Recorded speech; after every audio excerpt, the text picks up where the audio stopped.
Well, hello, beautiful souls. It's a joy to have you with us again for this special event. So we want to welcome you to the Center for Contemporary Mysticism into St. Paul's Episcopal Church. We're co-sponsoring this event, and it's a very special meeting, as you know by now, because it's the first time our center friends and members have gathered in person in over 2 years. It's also the first time we're attempting a hybrid meeting. So if we have, for those of you logging in on Zoom, if we have any technical difficulties, we trust you'll bear with us, and we know you will forgive us. So if you see anything like that, put something in notes or Q&A if there's a problem, and we'll have our wonderful tech people get right on it. We have a great program today, as you're all already aware. But first, I want to take a moment and thank everyone who made this day possible. In addition to our center board, and particularly our program committee, I want to thank Patricia, whom you all know, who's running the Zoom meeting for us. I want to thank John and Abby up here in the booth, who are doing our hybrid component. I also want to shout out to a center member, Sue Wyatt, who through a very generous gift has enabled us to move toward more in-person and hybrid meetings. So we want to thank Sue for that. And I want to especially thank St. Paul's Church and their rector, Father Eric Hungerford. And I'm going to ask if he'd come up and just give us a brief welcome to St. Paul's. Let me turn on this handheld mic here. There you go. Well, thank you so much, Joe. And as Joe said, my name is Eric Hungerford. I'm the rector here at St. Paul's. And it's an honor and a joy and a delight to welcome you all here this afternoon.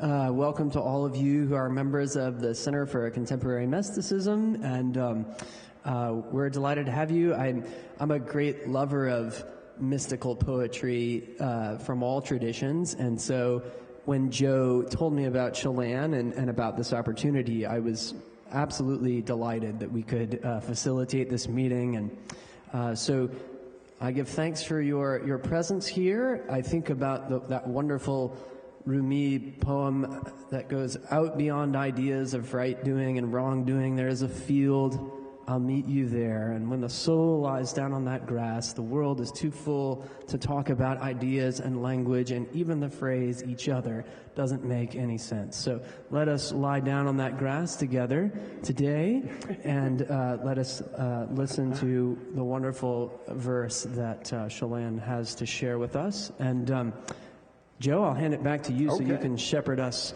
through the process here. Thank you, Eric. You can see why we were excited when he arrived as our new rector here, and to know his interest in spirituality. And it's going to be a great partnership. In fact, we've already started talking about some things in the future, like a contemplative retreat, and some different things that I think will appeal to many of you. So, thank you, Eric, for welcoming us and for co-sponsoring this with us. If you're new to the center, both here and on the Zoom meeting, I want to remind you to check our website. We have a website full of resources. We have hundreds of videos from past speakers and programs, which you will enjoy. We have groups in which you can participate still, online, like monthly and weekly things like meditation, spiritual sharing group, and also, just a lot of resources. So check that out. It's simply contemporarymysticism.org. For those of you here, you'll see some handouts on the chairs about our next meeting coming up in 3 weeks. So be sure and mark that on your calendar. And for that one, we'll go back to just a regular free online program. Also, you'll have some water, some extra masks if you need them, and last but not least, the restroom. For those of you here, if you need it, it's just straight out the door you came in, across the portico. As you walk into that library to the right, there are 4 restrooms. So use those as they're needed. And there's some extra water here if you didn't bring yours, and a little bit of our center booty. Every year we make a kind of a beautiful little bookmark with inspirational sayings on them. So I brought some of those along for you to share. So now it's a pleasure to welcome our guest for the day. Chelan Harkin is not only a poet, a mystic, a mom, and an author who's come to be with us all the way from Washington State. And she's been compared, as you heard before, with great poets such as Rumi and Rilke and Hafez. But instead of singing her praises, what we like to do is invite our guests to tell their own story, their journey, their spiritual development, and things that led into the poet that she is today. And then we'll have lots of opportunity to dialogue with her at a point, and later on, talk with her personally, sign books and everything. So let's give a welcome to Chelan.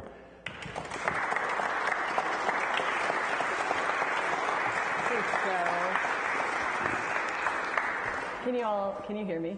Okay, I'm getting used to these cute little clip-on mics. Thank you all so much for being here. Thank you so much, Eric and St. Paul's Church and everyone at the Center for Contemporary Mysticism. You've all become such close friends to my heart.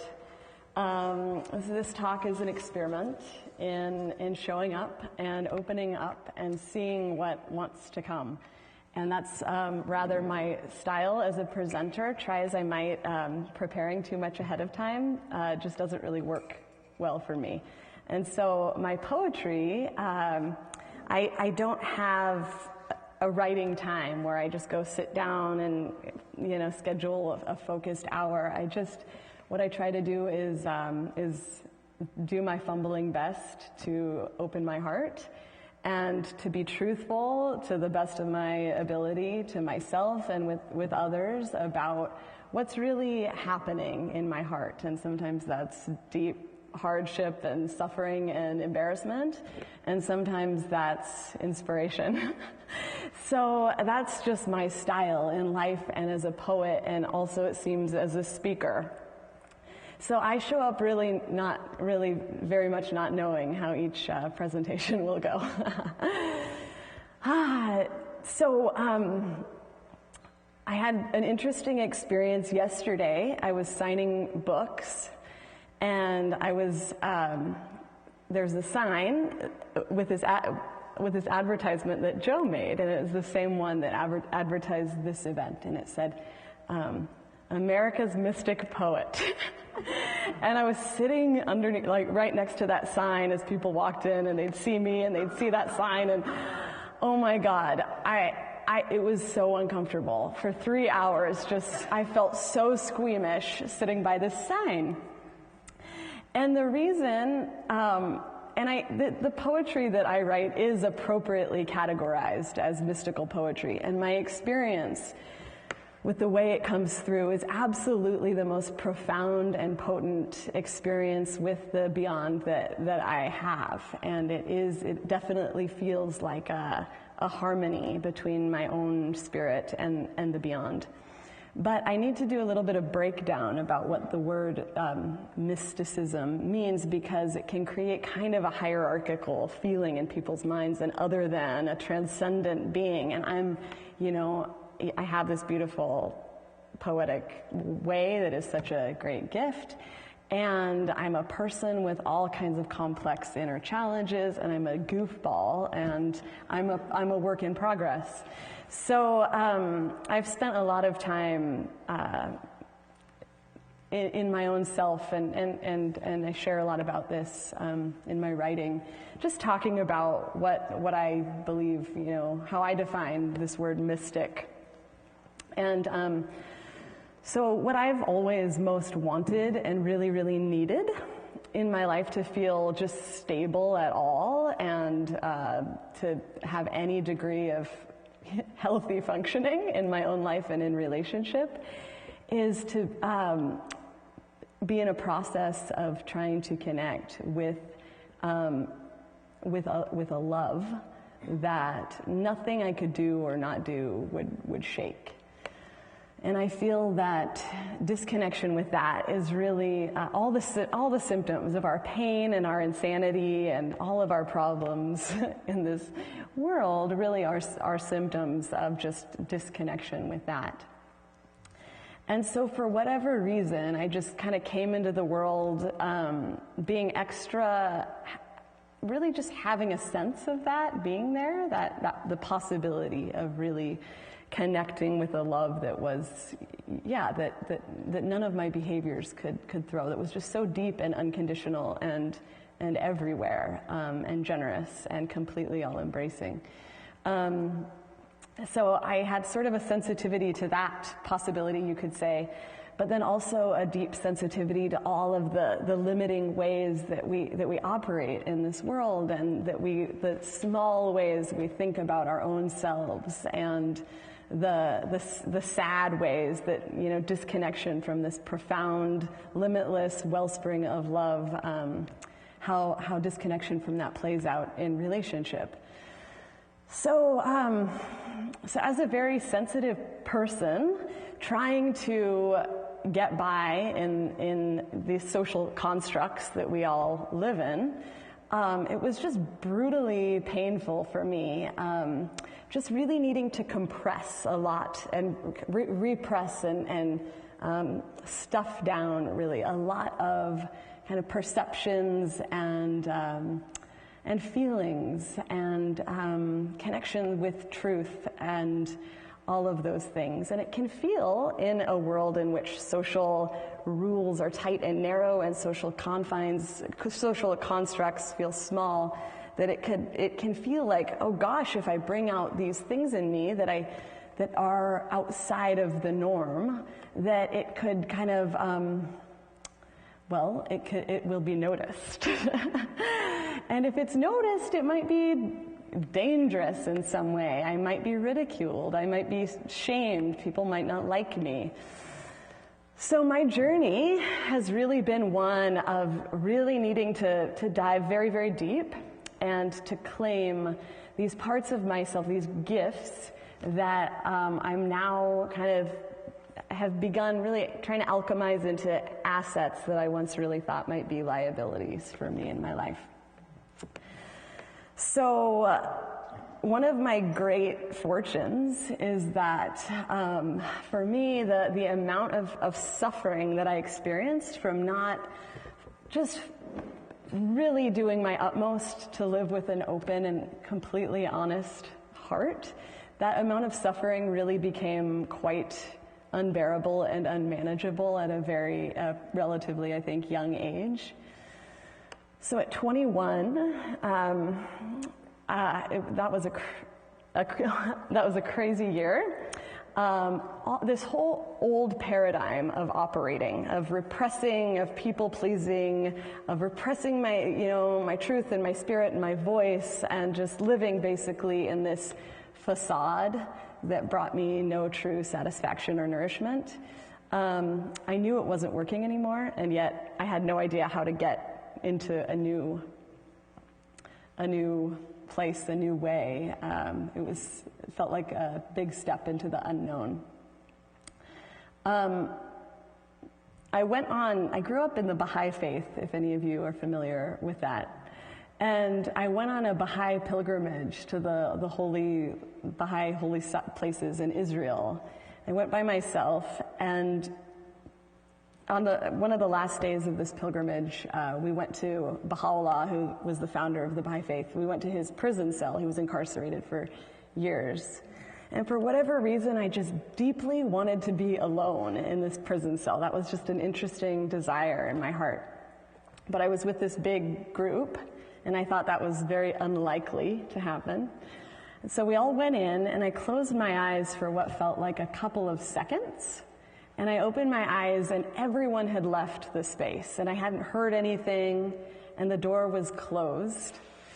And I just sort of looked around, and I was alone in this prison cell, and was interestingly, just had been in a very imprisoned place in my own self, and been in this relationship with the religion of my childhood, the Baha'i faith, and a relationship with God that was just, it was fragmented, and it was based a lot on shoulds, and how can I behave so God might like me, really, and how can I be good enough? And it was very much coming from this place of scarcity. And Anyway, and in that moment when I opened my eyes, I had this extraordinary experience of it was almost as though every cell in my body spoke these words. It was hearing a voice doesn't get to it. And it had this sense of this message, though, that I was filled with in a vibrating way. Had this a beautiful, loving authority to it, and the message was, "Let us dance," and which is the name of this book.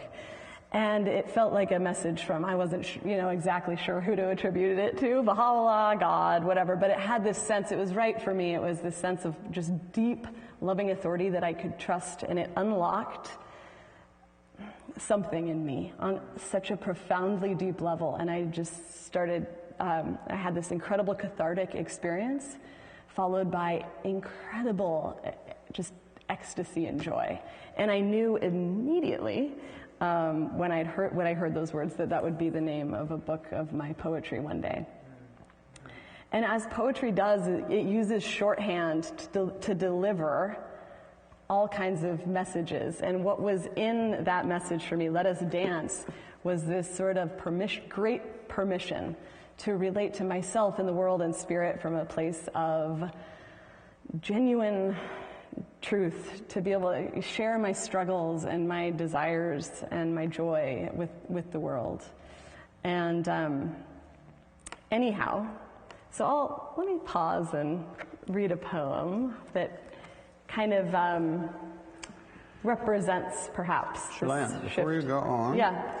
We love what you're doing, but we want to be closer to you. Oh, okay. Oh, nice and close. All righty. Okay, here we go. Secondly, yeah. Maybe you know this, I don't. What is the proper polite procedure after someone reads their own poem? Applause or just silent soaking it in? I don't know that. Well, I'm not very proper, so I don't know the answer to that. I say whatever you want to do. If you want to be silent, if you want to jump up and shout hooray, if you want to, whatever. We'll see what happens. I like that kind of answer. Okay, thank you. Okay, so this poem is from this book, Susceptible to Light. It's called I No Longer Pray. I no longer pray. Now I drink dark chocolate and let the moon sing to me. I no longer pray. I let my ancestors dance through my hips at the slightest provocation. I no longer pray. I go to the river and howl my ancient pain into the current. I no longer pray. I ache, I desire, I say yes to my longing. I no longer pray as I was taught, but as the stars crawl onto my lap like soft animals at nighttime, and God tucks my hair behind my ears with the gentle fingers of her wind, and a new intimacy is uncovered in everything. Perhaps it's that I'm finally learning how to pray. Yeah! Thanks so much, you all. Yeah. And I do still pray. I actually really am enjoying prayer more than ever, just the talking kind. But what this poem is really trying to say is just, it gets at the difference in experience between doing something in a way that doesn't really connect with our hearts and doing things in a way that does. And I was always really kind of curious and frustrated with my prayer experience before this breakthrough, because I thought, okay, potentially, this is a free, universal tool that supposedly can open all kinds of doors and tap some kind of great, divine, generous prosperity and love, and how do I work this thing? And how do I plug in correctly? And it always felt kind of flat and a little bit dead to me. And so anyway, part of this whole publishing journey has just been what I call a whole bunch of prayer experiments gone right. And so want to back up a little bit, actually, before I talk too much about the prayer experiments gone right. So I came back from this pilgrimage and had this like wild time, but I didn't really feel comfortable sharing that story with anyone in my life. And so what happened was there was this big breakthrough, and then I thought like, oh, I don't know about that. I just will sort of put that off to the side. But really right after I got home, I felt this, I was still, though I had this powerful experience, I was still in the throes of just deep inner struggle and misery, and it was like, okay, there's been some permission to change that, but I still don't really know how to get beyond these old patterns of mine. So when I got home, though, one day in the midst of just my miserable experience of acute loneliness and still just real disconnection from anything that felt genuine in myself and a real struggle to express anything that felt authentic, I felt this powerful nudge that was quite irresistible to conduct an experiment on myself. And the experiment was to allow myself, give myself permission to write a bad poem every day for 30 days and to share it. And really the intention was to just try to loosen up something that felt essential in my soul, but that had been bound by this paralysis of perfectionism and this tight binary of right, wrong, succeed, fail, worry. So I set upon that experiment, and on the second day of that experiment, this poem poured through. And before this poem, my process was tense and tight and scared, and it would take me about 2 months to really sort of stitch a poem together, and I never felt that confident in the final piece. And on this day, I just showed up and with this intention for whatever wanted to come or what. And this poem just poured through, and I wrote it as quickly as I could write it. And there was no editing. And it was really the most, really just one of the most profound experiences of my life. So I'll read that now. It's called Say Wow. Each day before our surroundings become flat with familiarity, and the shapes of our lives click into place, dimensionless and average as Tetris cubes. Before hunger knocks from our bellies like a cantankerous old man, and the duties of the day stack up like dishes, and the architecture of our basic needs commissions all thought to construct the four-door sedan of safety. Before gravity clings to our skin like a cumbersome parasite, and the colored dust of dreams sweeps itself obscure in the vacuum of reason. Each morning before we wrestle the world and our heart into the shape of our brain, look around and say, wow. Feed yourself fire. Scoop up the day entire like a planet-sized bouquet of marvel sent by the universe directly into your arms, and say, wow. Break yourself down into the basic components of primitive awe, and let the crescendo of each moment carbonate every capillary, and say, wow. Yes, before our poems become calloused with revision, let them shriek off the page of spontaneity. And before our metaphors get too regular, let the sun stay, a conflagration of homing pigeons that fights through fire each day to find us. Thank you. Thank you.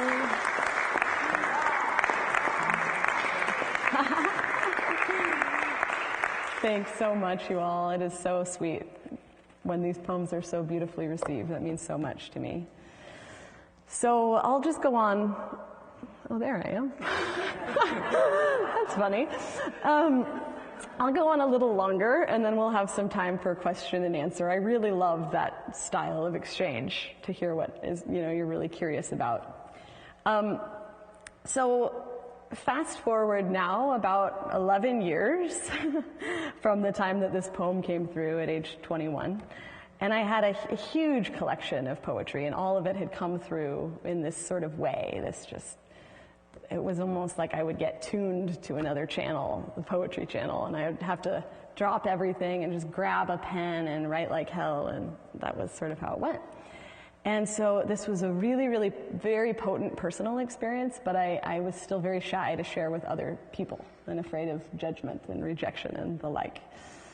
So I would post them now and then on Facebook, and my mom and her 2 friends would see them. And that was really the level that I felt comfortable with at that time.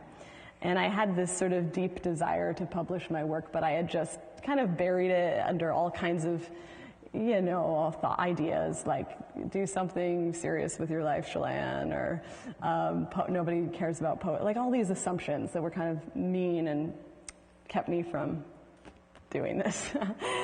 So basically November of 2020, it was just a challenging time, right? And I just had a baby and was like postpartum and was like, what is anything? And how do and I was uncomfortable, and very uncomfortable, and what I was realizing was like, what this means is it's time for another paradigm change of having to open up more and be more truthful and honest. And that sounds nice, but it's really uncomfortable, which is why we don't do it that often. And in that, I realized, what I need to do is publish my book of poetry, which represented coming out of hiding in every single way. Coming out of hiding as someone who just really wanted to talk about God and explore the cosmic mystical realms and explore my own soul and talk about my feelings all day long forever. And just coming out of hiding with my voice and my passion and my deepest desire to publish this and to really listen to my joy. And so I bought this book by, are you all familiar with Hafez, mystical poet from Iran? I forget when he lived. And then this man, Daniel Ladinsky, has done all these renderings that in English that has really made Hafez a superstar in the Western world. And so that was my favorite mystical poetry. So I bought these books, mostly because I remembered that their formatting was beautiful, and I wanted to copy it. So I bought these books, these Hafez poetry books, and I opened them up and just immediately was like, they just knocked my socks off again with inspiration. And I felt immediately a nudge that was reminiscent of that nudge that had urged me to try this poetry experiment way back when of writing the bad poem. And it was to do a prayer experiment.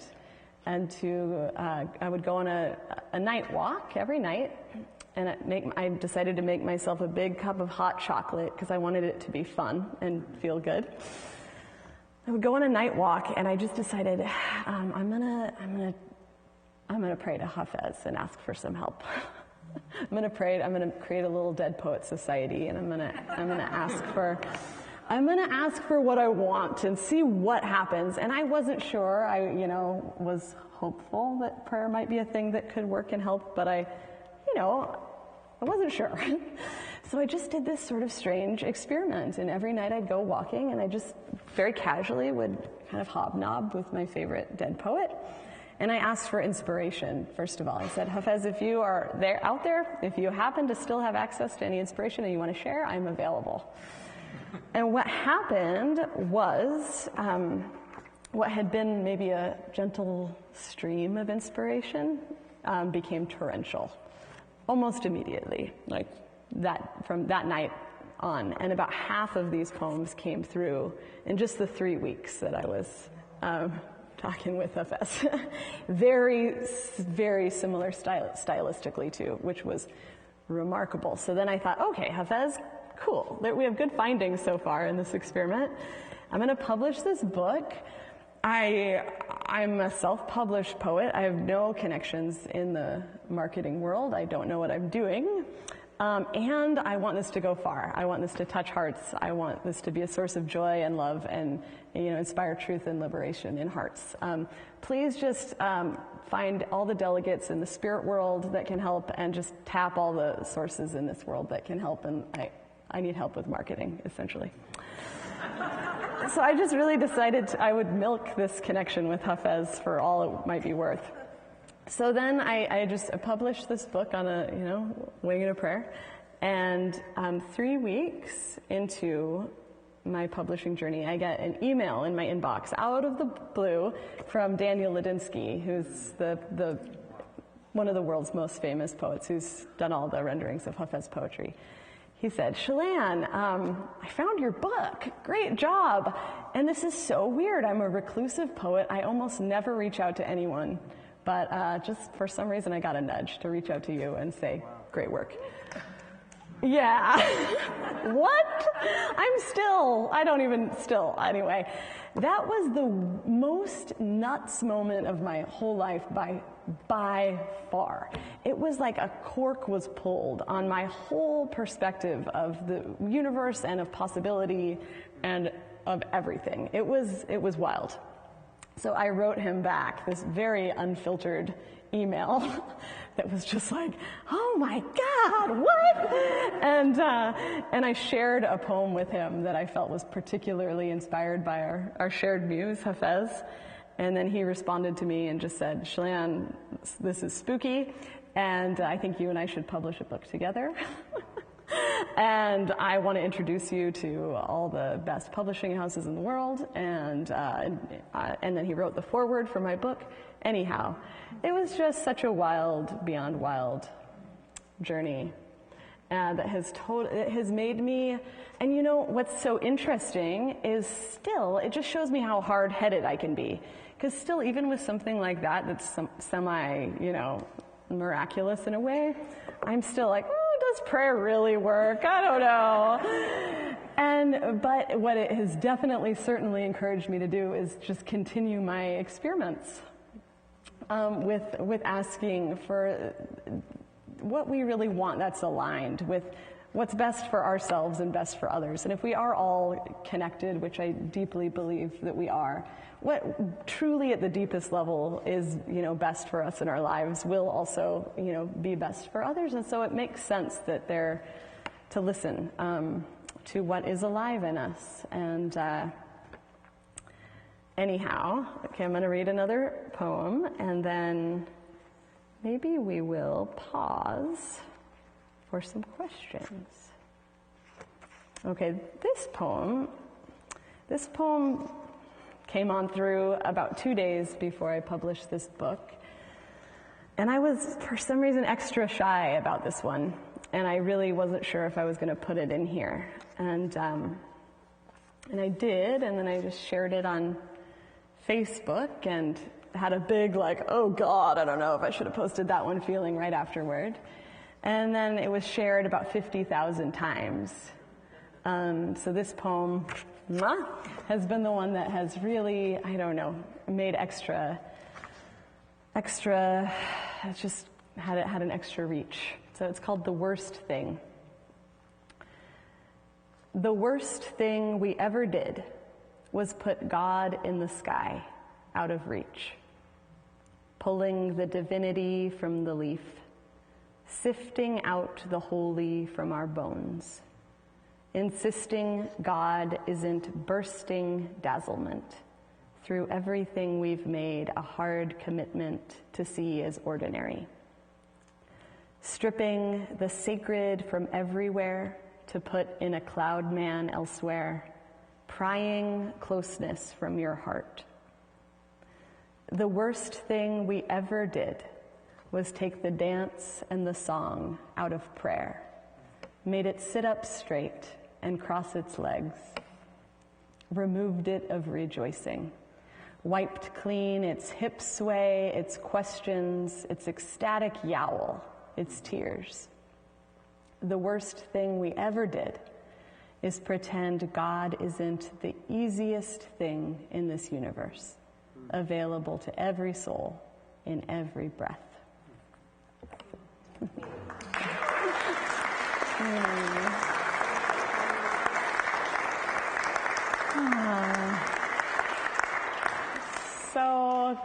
So this journey has just been incredibly transformational in every way. And it's just been such an honor and privilege beyond words to share in this way with people and to have people be willing to open their hearts to this expression that comes through me. And yeah, I think that when we bring forth these parts of ourselves that we have so stowed away, often I think the parts that we stow away the deepest are the most precious to us.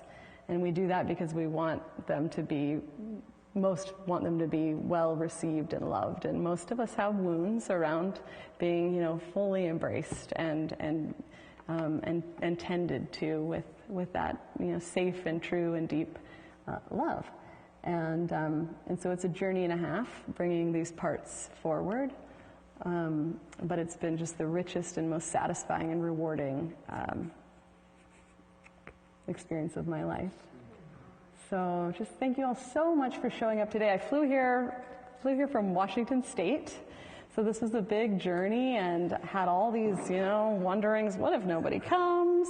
What if lots of people come? What if, either way you put it, either way it goes, we have to encounter, fear as we move forward in these processes on this path of our joy. And I'm happy to just, be showing up and just to have such a wonderful, warm audience, friends really, audience doesn't feel right, to just be connecting with these wonderful friends. It's just so encouraging, and it encourages me further, and just thank you so much. Yeah. Hey. Let's have some questions.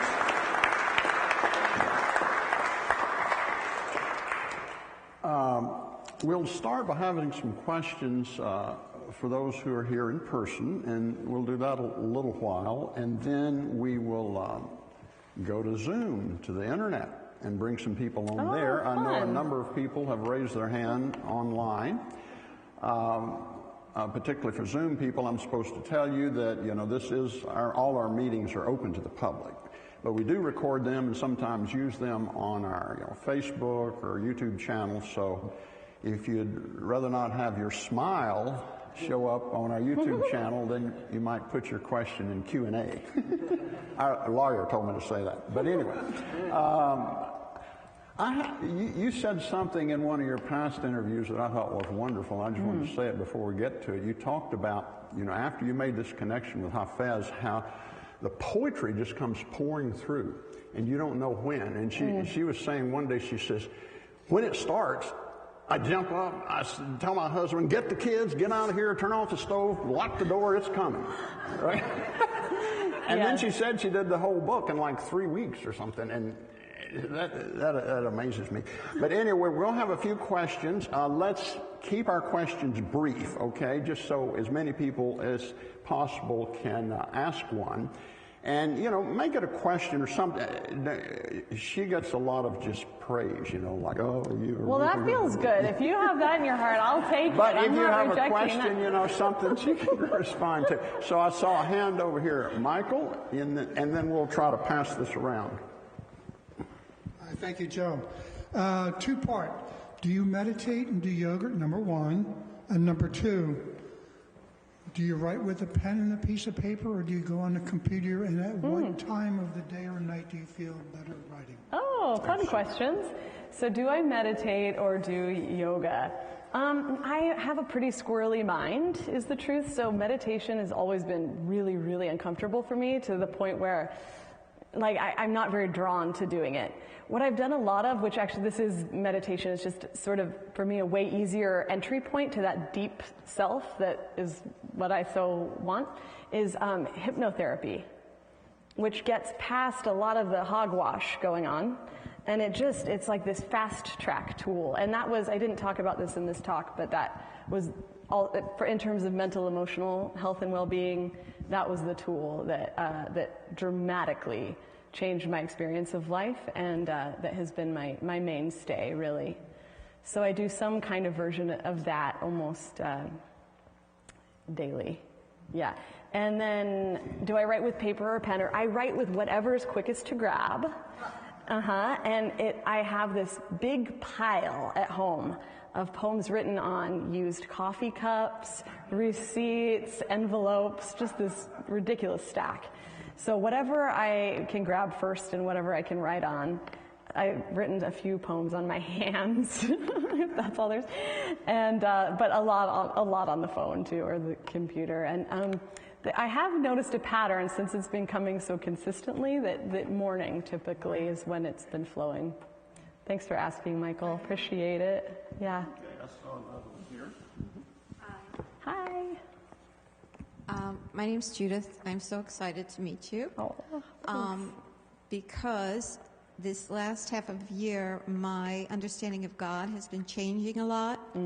And to the point where I was thinking, should I even be praying? Like, what is the point of praying if it's not like God's Santa Claus, you know? And so I was like, well, is prayer, does it work? And then I got your book, and do pray. And whether or not the concept of God supports you, do pray. And prayer gives voice to your heart and mobilizes your desires. What page is that on, Judith? That is on 148. Awesome. Could it be any more clear? You know, and it just made me feel so connected to Spirit, especially since it wasn't do say a Hail Mary. You know, it was like whatever concept you're struggling with, and experiment. And now I'm so excited because now I'm like, oh, I'm going to experiment. Yes. You know, so thank you so much. And it was an answer from God and the universe and whoever you're channeling. And I will also say that the day after I was going through this, I saw on the car in front of me, the license plate said, "For you, I pray." So it was like, thank you. I would miss prayer. So much for sharing, Judith. I would miss prayer if I couldn't pray, if I felt it was useless. Thank you. Is it okay with everybody if I read that poem? I haven't represented this book yet. I'd love to do that, and then we'll go right back to it. I don't really remember what this one says, so here we'll see. It's called Do Pray. Whether or not the concept of God supports you, do pray. Prayer gives voice to your heart and mobilizes your desires. Everything in this universe is energetically linked, and like an invisible root system, information and resources are shared. And words are the ambassadors of what we think and feel to the universe's great ears that exist everywhere. The sun and the bud have the same yearning to bring the inner essence of the rose forward. Trust that the precious desires already folded into you, petal-like, are placed there to blossom. What if your truest, sweetest desires and that of the great wild beloved might just be one? If this theory even might be true, that there's something generous and receptive about this universe and that channels open when we ask them to, well, any good scientist would be wise to experiment. Thanks, Judith. Great. Okay. Questions over here? Yeah.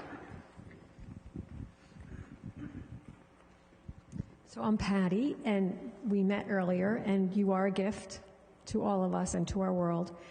I am very moved by your saying that you kind of, the shoulds in your life were what were repressing you.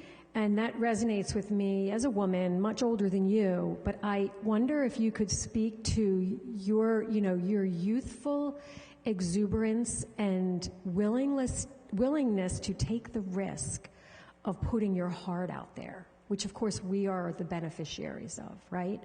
And I am, our children are 25 and 27, and I believe the youth will save us from ourselves.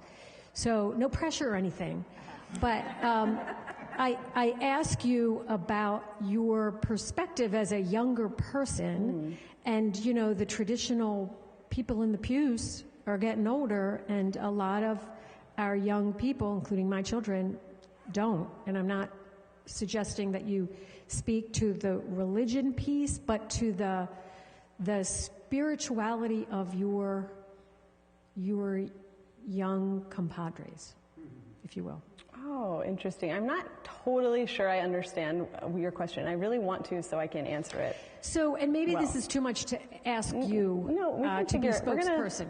We'll figure it out. Let's keep going at it. I feel there's an energy that is different than with the younger generations who are saying point blank, like, you guys are nuts. You know, these scripts you're using, these shoulds are crazy. You politicians, you know, whatever arena you want to talk to, you know, clerics, you whatever, you get it all wrong. And I hear in your poetry the wisdom of that truth. Oh, interesting. Thank you. Sure. Let me think about how to answer this one.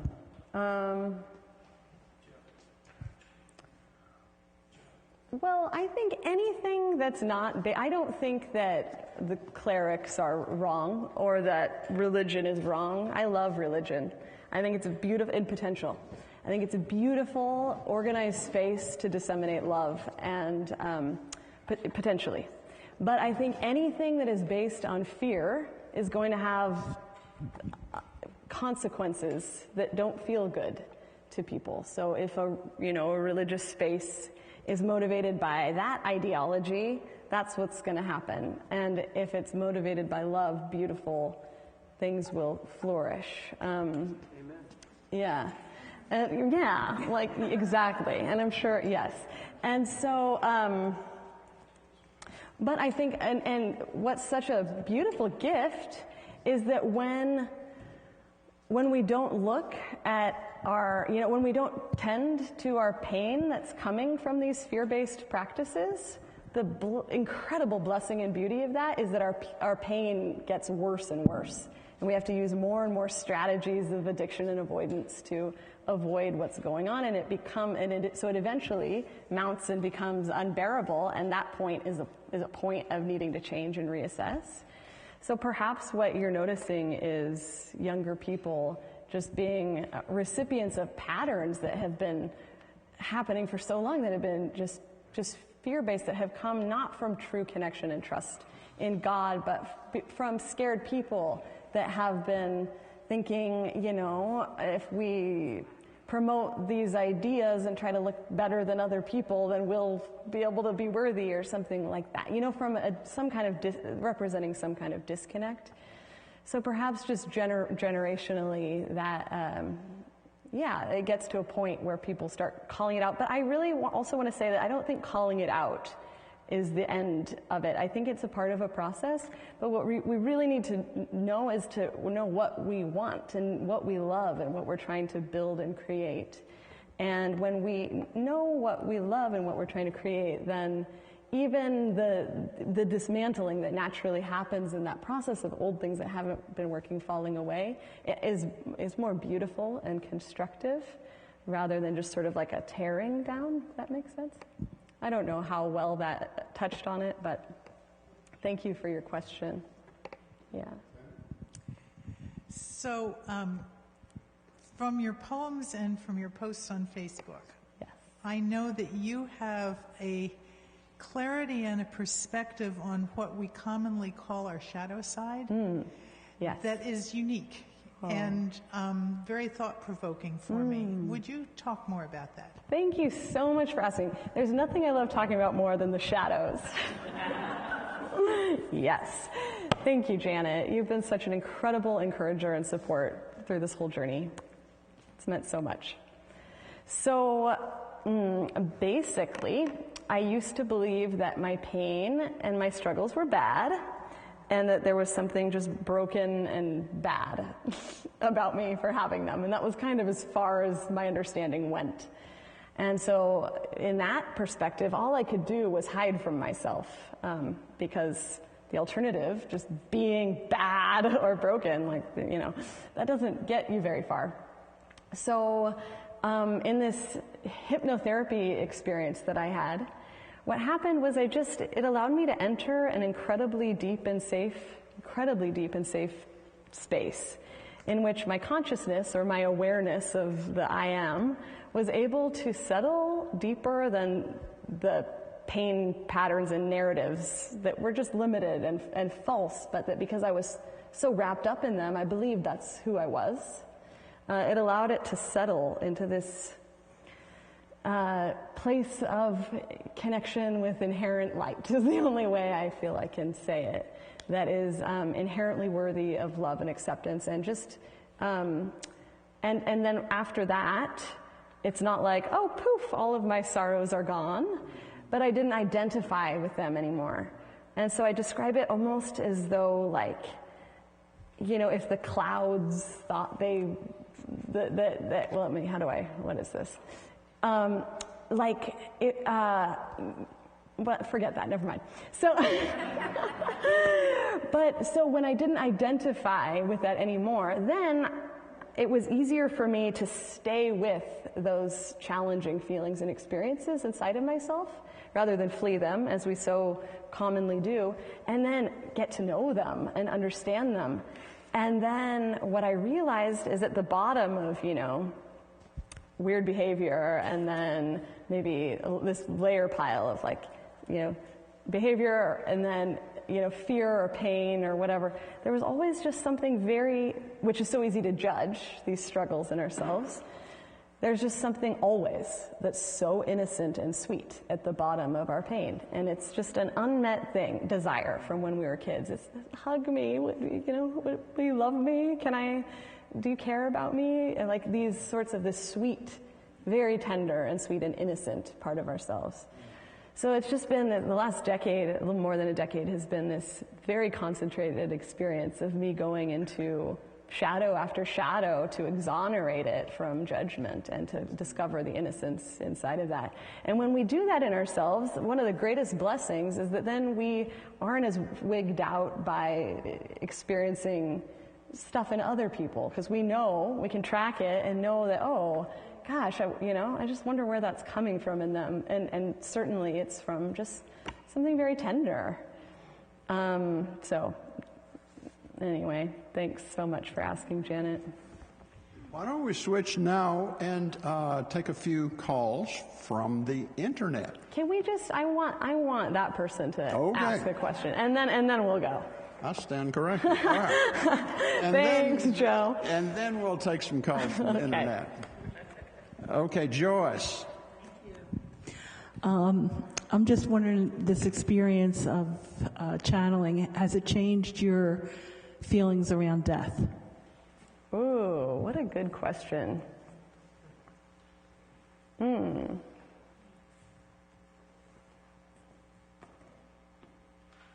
That's a really good question.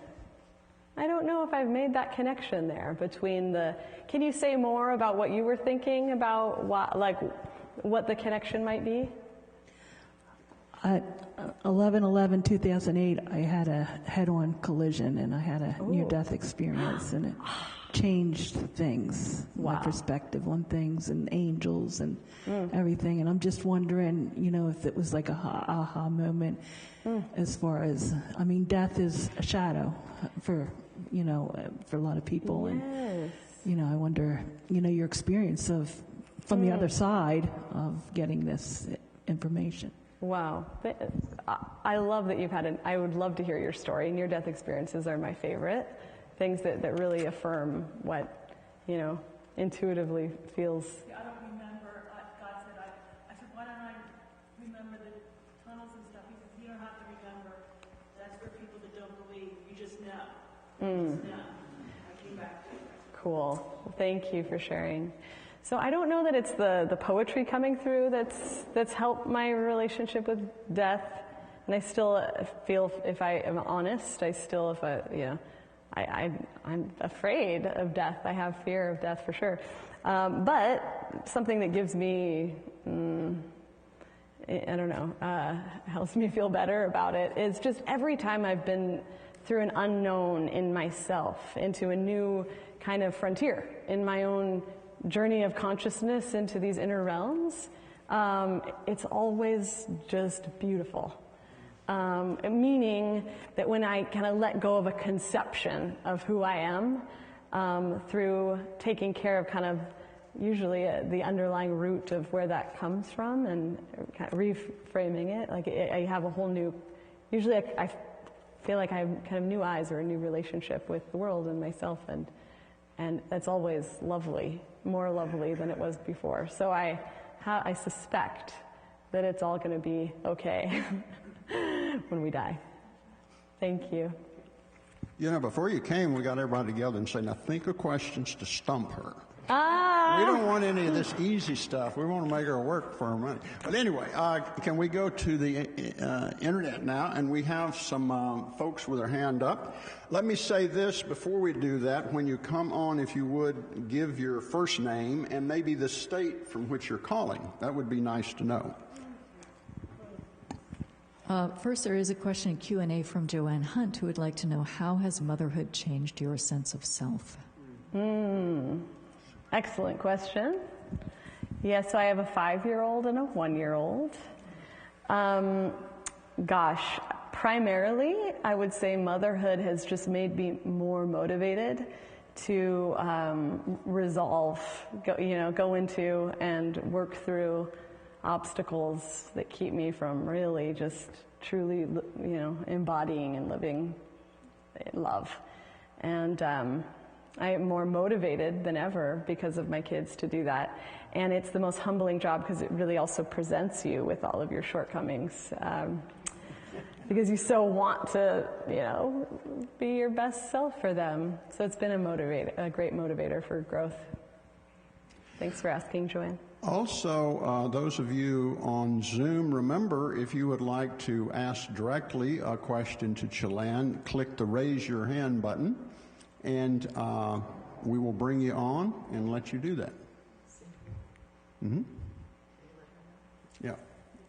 Yeah, click one of them, right? All right, this is technical. Then we go to panelist. And you have to click that you will be a panelist. There you go. And click to turn on your video. And unmute. And you should be appearing on the screen pretty soon.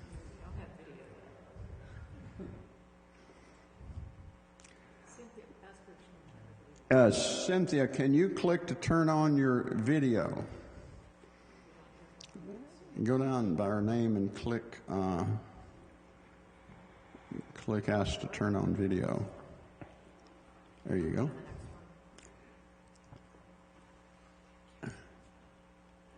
We're having problems with that one. Maybe,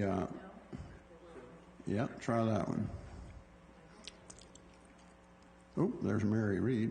Yeah, okay, click there, ask to turn on video, and unmute yourself. Hey, Mary. Now we're trying to get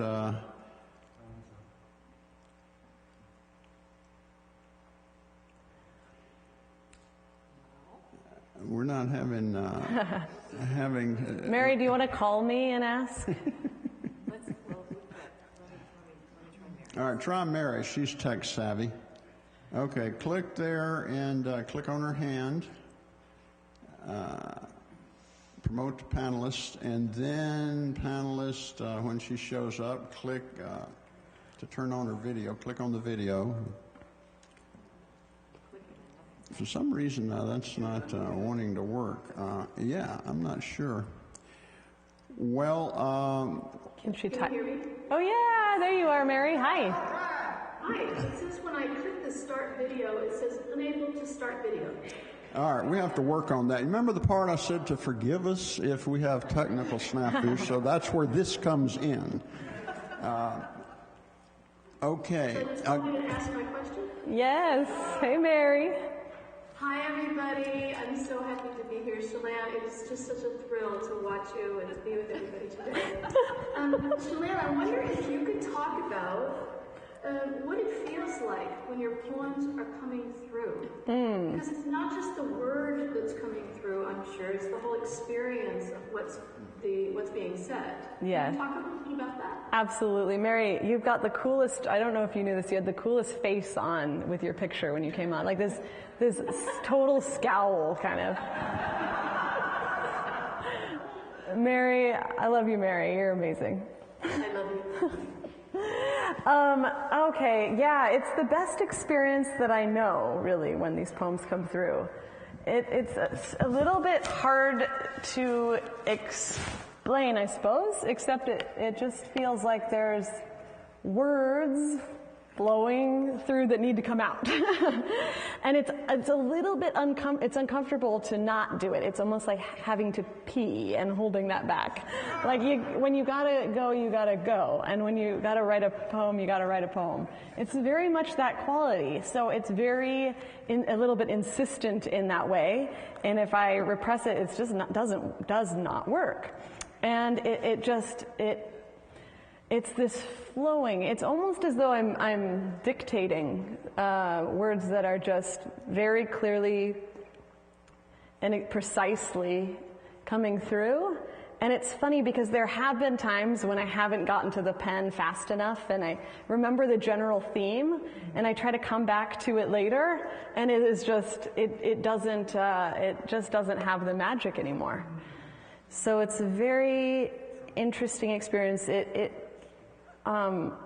sort of a little bit of a tingle to it. It just feels like I just sort of get at it random, you know. I'm doing the dishes or I'm whatever, and just sort of tuned to a new channel. And it feels that there are no obstacles in me when it comes. It feels like all of my energy that sometimes feels like, ooh, I've got something here that I want to avoid, or, you know, whatever. Like, it just feels like 100% of me is working in accordance with this goal of expressing what wants to come through. Do you feel the awe in what you have to say in the same way that we do when we read your poetry? Oh, that's a great question. I definitely do when it comes through. I don't really read my own poetry, and it's hard to know. I think it's so intimate that it doesn't maybe have the hit, because like when it comes through, I just sort of experience it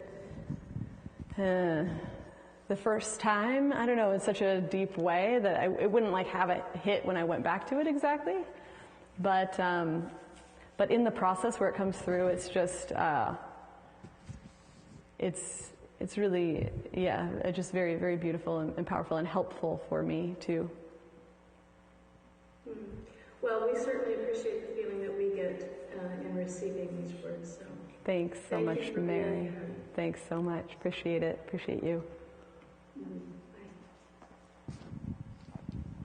Thanks, Mary. Okay, we have another in the Q&A. Chelan, Mark Peters says, you embody such a playful and joy-infused relationship with experimentation. I heard you relate once an intriguing scary hour experiment that you and a close friend engaged in. Could you share a little bit about that? Yes. Hi, Mark. Mark and Mary are two just extraordinary people in my life, connection with whom has deeply changed me. So yes, scary hour, and Mark is the most experimental, wonder-filled person I think I've ever known. But so a friend and I get together and we do something called Scary Hour, where we make a list of all the things we've been avoiding in our lives because we're scared of them. And we just sit down and usually make some really floofy, sweet, coffee drink to make the experience more fun. And just read each other our lists and give each other a little bit of encouragement, and then just sitting by each other, kind of anchoring ourselves to doing our scary things, which are usually very small. Calling someone that we haven't, had a little bit of tension about calling and just have avoided doing, or whatever it may be. And it's just been the most, it's been so practically supportive and helpful. So it's been a really wonderful realization of how just, having a little bit of support in these areas can just dramatically help our lives when we open to, collaboration and support in that way. Thanks for asking, Mark. Okay, we have a question from, first of all, before I go to Joan, just to let everybody know, Joanne Hunt is in Ontario, Canada. So that's just fun to know that we have someone here asking a question from Canada. So, Joan, we are going to bring you on as an attendee, and we will see if we can get your video or not, but otherwise we'll just have your audio.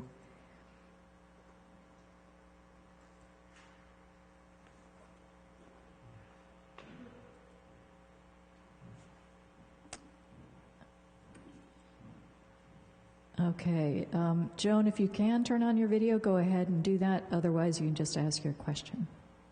Yeah, it said it couldn't do the video, so we'll just talk like Mary.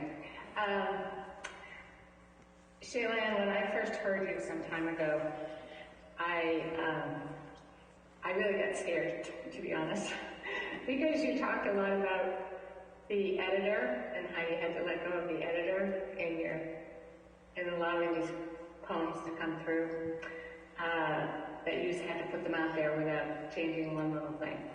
Well, my middle name could be editor. I do edit for people, and that is also, I think, a quality that carries over into other parts of one's life. And so I'm wondering how you have managed the editor in you in the other parts of your life other than poetry. Very good question. Yeah, the editor. I call it and not that all editing, first of all, Joan, not all, some editing is very, very helpful and beneficial. You know, to be honest, I find that I encounter the energy of the editor. I call it the crusty judge. That's actually my friend Mark's, who just asked a question. That's his term, the crusty judge.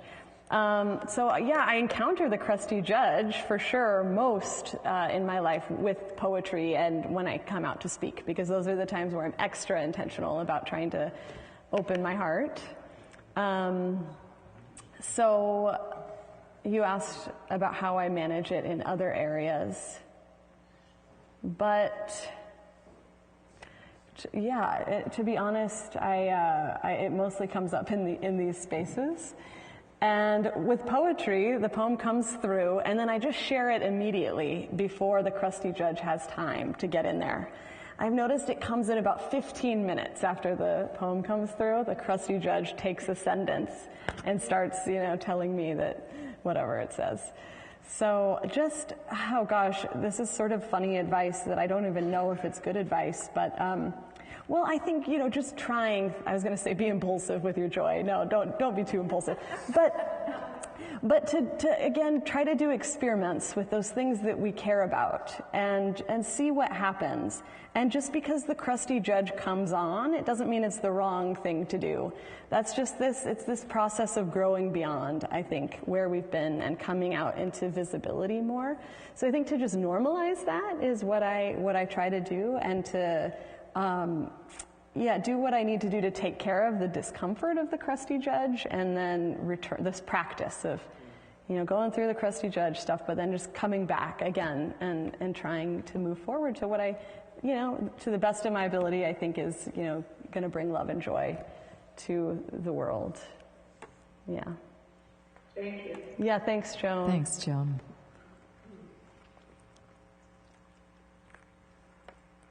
Okay, let's see if we have any other hands up. None at this point. If anybody wants to ask Chelan a question, you can raise your hand. Oh, here we do have someone. Oh, Kenneth is trying to come on again. Okay, Kenneth, I'm going to promote you to panelist, and then you can unmute and ask your question.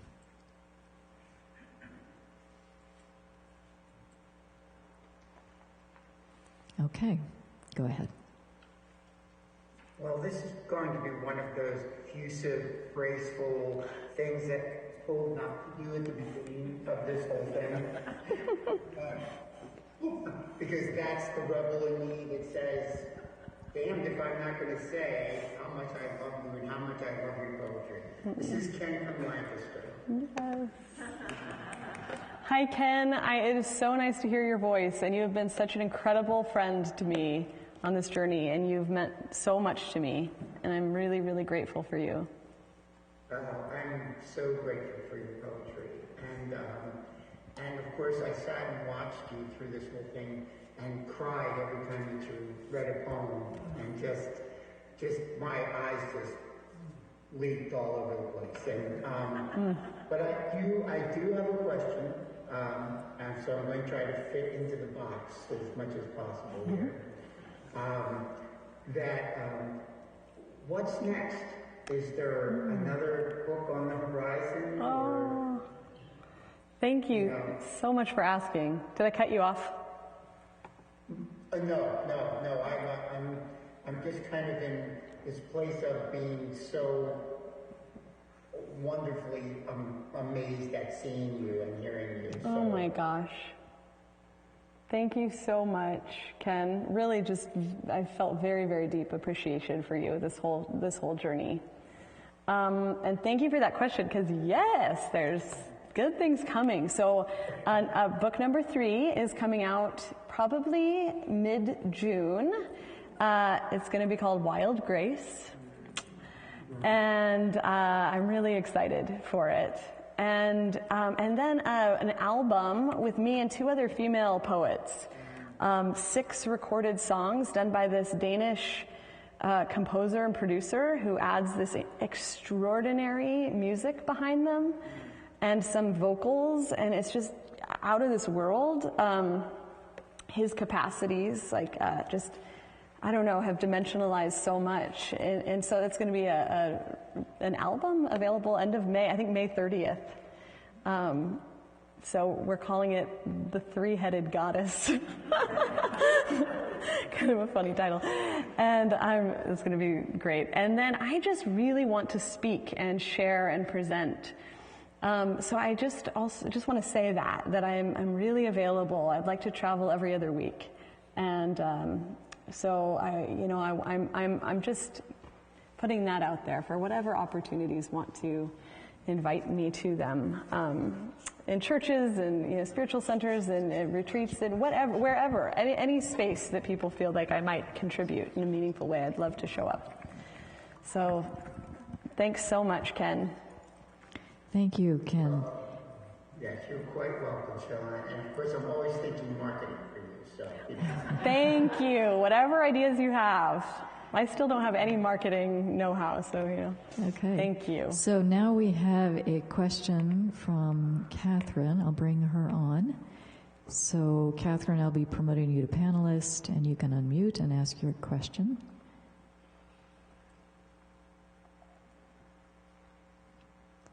There you go. Can you hear me? Yep. Yes. Hi, Catherine. Hey, hi.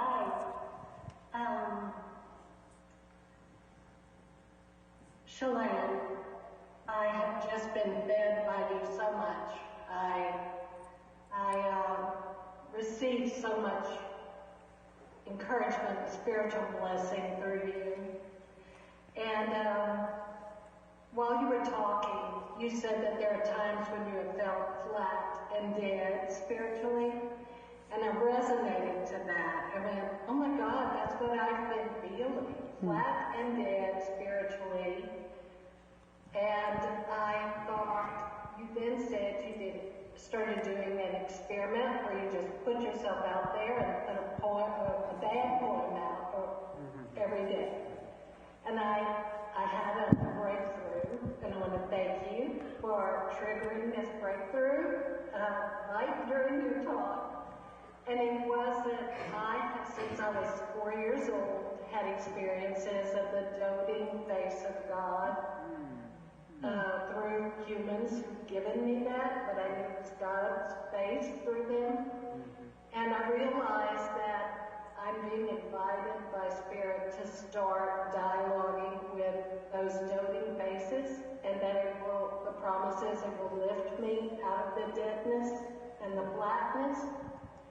And you said you asked Harkin and others, anybody out there in the universe to support you as you're doing this thing. So I'm going to take a risk. I'm I'm going to climb into the tree and ask you, hey, would you support me spiritually as I do this? Daring to dialogue with those doting faces? It seems so greedy to me to do that. And so I thought, dare I ask that of you in the middle of your talk, and of your friends gathered there, if y'all would support me in going deeper spiritually with the doting faces that are inviting me. And that's my question. Wow, thank you so much for sharing, Catherine. I think it is so... I am in Louisiana. Oh, cool to know. You're welcome. I think it is so brave to do experiments like this with our lives and with things that matter so much to us, like, prayer, or kind of reforming a relationship with the beyond that might work better for us in a long-term way. So I just think it's a beautiful process to begin, and I just applaud you wholeheartedly. And I didn't hear a question, though. What was it? It's a request. Oh, what was? Support.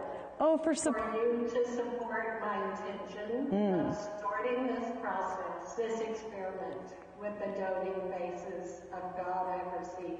Would you support me? And would the friends gathered with you there support me? Oh. Beautiful. I support you 100%, Catherine. And you're just totally worthy of all the love this universe has to offer. If I could suggest we just hold silence for, 10, 15 seconds and just send Catherine our good energy. Excellent idea. Does that work for you, Catherine? Wow. Okay. All right. Yes, we love you, Catherine. We're surrounding you, Catherine. Here we go.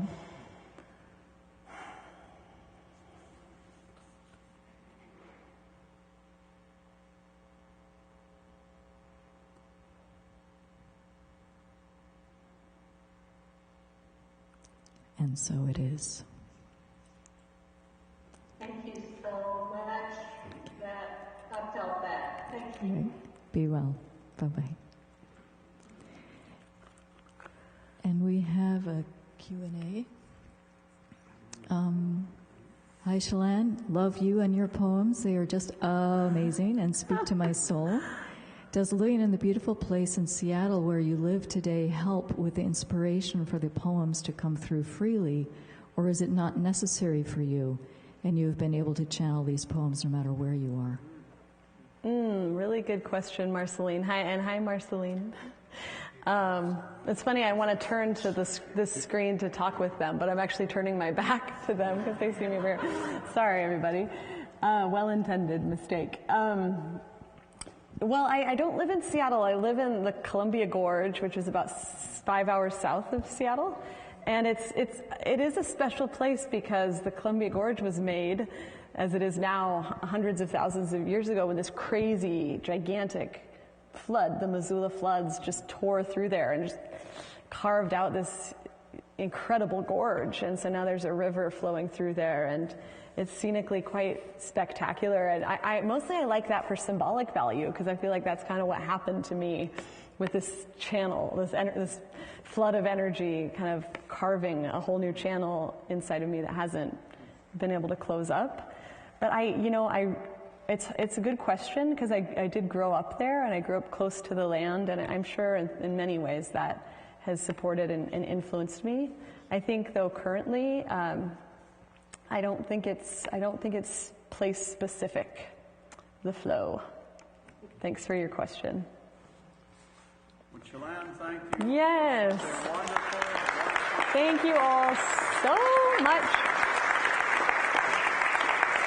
Thank all of you for being a part of this, and all our people on the Zoom meeting across the country. This has been exceeded our wildest expectations. Thank you so much. And I'd love to say hi to you and sign some books for you over there. All thank right. you, thank you, thank you. Well, let me kind of begin to wrap it up here. Our next program is in just 3 weeks, so you have a flyer for you to share, and it should be very interesting. It's talking all about what is this. There's an implied important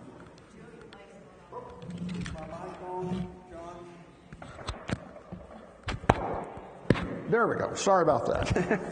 And so, thank you. John is one of the world's foremost researchers on mysticism. He's taught religion and spirituality like for 40 years, and he was a personal friend and student of Helen Schuckman, who was the scribe for A Course in Miracles. He's just a wealth of wonderful knowledge, and so you don't want to miss that. That'll be just one of our basic free online webinars, so be sure and mark your calendar to be a part of that. And, after we sign off, as you already heard, Chelan will be at the table. She would love to meet you personally, be happy to sign your book. And so now we'll just say until we meet again, be safe, be well, and remember, you are perfect just exactly as you are. Namaste.